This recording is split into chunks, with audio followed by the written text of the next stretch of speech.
Hey everybody, this is Rydo, and we are back with another episode of Portal 2. And for some reason, Wheatley is playing classical music, and that's probably not a good thing. Let us move into the puzzle. Another one of Wheatley's dumb puzzles. 5 and 19. Oh, sorry. I hope that didn't disturb you too much then. It was the sound of books, pages being turned. So that's just what I was doing, just reading books. So not a moron. Anyway, just finished the last one, just now the hardest one, Machiavelli. Do not know what all the fuss was about. Understood it perfectly. Have you read that one? Yes. Yeah, doubt it. Well, on with the test. Wish there was more books. Well, there's not. He's trying to prove he's smart. How many puzzles have we gone through? We went through like 3, and then we started a new path with 22 on them, and we did like 21 of them. We did a bunch of puzzles in the basement that weren't numbered at all.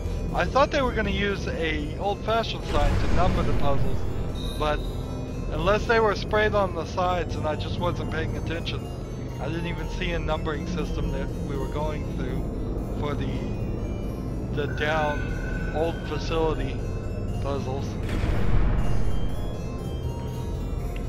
We've got to be somewhere around 60 or 70 puzzles at this one that we've done. It wouldn't surprise me if by the end of this game we've done 100, whereas we really only kind of did maybe 40 or 50 in Portal 1. Anyways, let's... aerial faith plates. We got a few good puzzles with aerial faith plates. I can't complain about them not being used that much. But nothing really gets used a ton.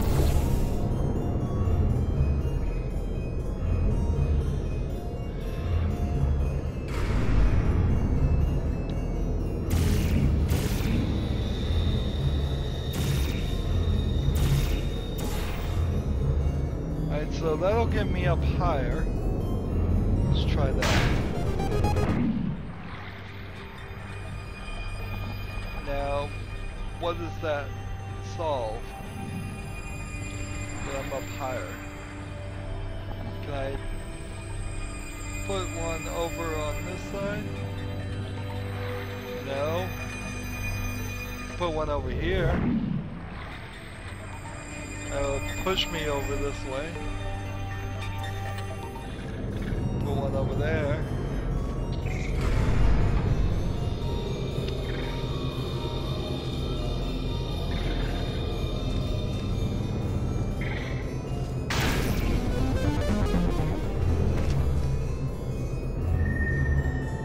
So I want to get over here, I assume.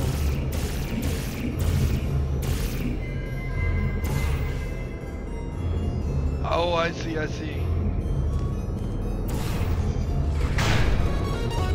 This one, kind of hard to figure out. I need to put an orange portal right here. That will take the orange portal from this point and allow me to fall, and when I fall I fling myself. So this isn't really a puzzle involving the light tunnels as much as it is a puzzle involving, remember you can fling yourself. That's still going to be an important thing. We do use the portal fling quite a lot. So now we've got to the button. The button is going to drop a box where?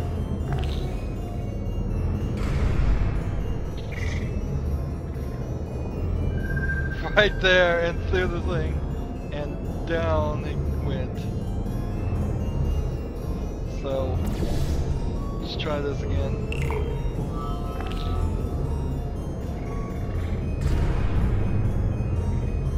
So, same thing, except for this time with a box.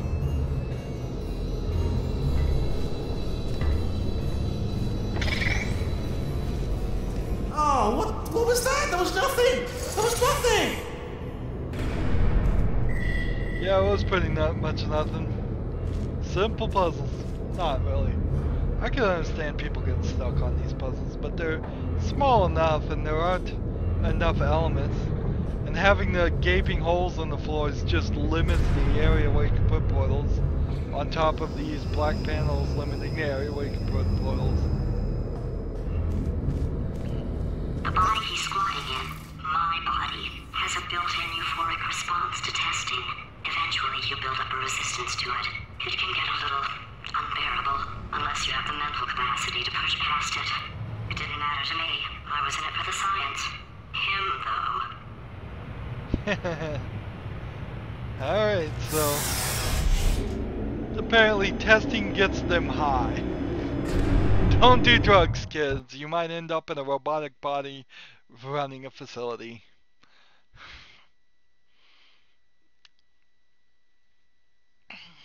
If he's not getting his solution euphoria, we could be in a lot of trouble. Looks like the blue screen of death has occurred. We'll read more of that next episode. We get a lot of story, a lot of dialogue. Notice, of course, our main character has not said a single word. And they make a joke of that at the very beginning, that you have brain damage and can't speak. Or something like that. But even though the main character is not saying anything, which is often a trope in video games, because as soon as you have the main character say something, there's a percentage of people who wouldn't have said that, and so you've disassociated the main character in the story with the player who is controlling the main character. But we're getting lots and lots of story. Way more story than Portal 1. Way more dialogue and story at this point than the Talos Principle. Portal 2 really turned out to be this really story-driven thing, because that's what we loved. We love that, and we love the cake is a lie meme, basically, that came about from Portal 1. And it was just so played out. It had been repeated so many times. Still to this day, you could probably repeat it, and people might roll their eyes, but they might think it's still cool if you appropriately timed it. But it just got repeated so often and said so often. It was such a popular thing that by the time 4 years later, from 2007 to the 2011 Portal 2, it was so played out they didn't even really mention it in this game. We've seen it pop up every now and then, but lemons and potatoes have shown up as an in-joke more than the cake has in this game. I think people probably, when they first played Portal 2, were running around trying to find cake is the lie references, but not a lot of it in there. Anyways, we're done for this episode. As always, I ask you to like, share, subscribe, comment if you want to, and watch every second of the video, because all that helps me out. If you want to friend me on Steam or Twitter or Google Plus or Battle.net, all of that information is down in the notes. Again, I will remind you, I've probably said it way too often, and this is just me cyber begging. If you have extra games on Steam, I'm trying to migrate all my games to my Steam library. If you have extra games on Steam, or you want to donate to me in the form of a game, and if you give me a game that I have not done a series before, you're guaranteed at least one episode of whatever game you give. And you're almost completely guaranteed an entire series of it. I will play it as long as the game is not completely unbearable. I will play it and make a series. So you can certainly vote with your wallet that way if you want me to do specific games. That's begging. That's just cyber begging in a lot of sense, but this is my career, and any help is appreciated. And for a lot of people, they get it on Steam sales where it's 80-90% off, and it doesn't matter. They come in bundles, and they already have 2 copies. And that's the good thing about Steam, but it also pushes people to spend probably more than they would have. Anyways, we are done with this episode. As always, have a good evening.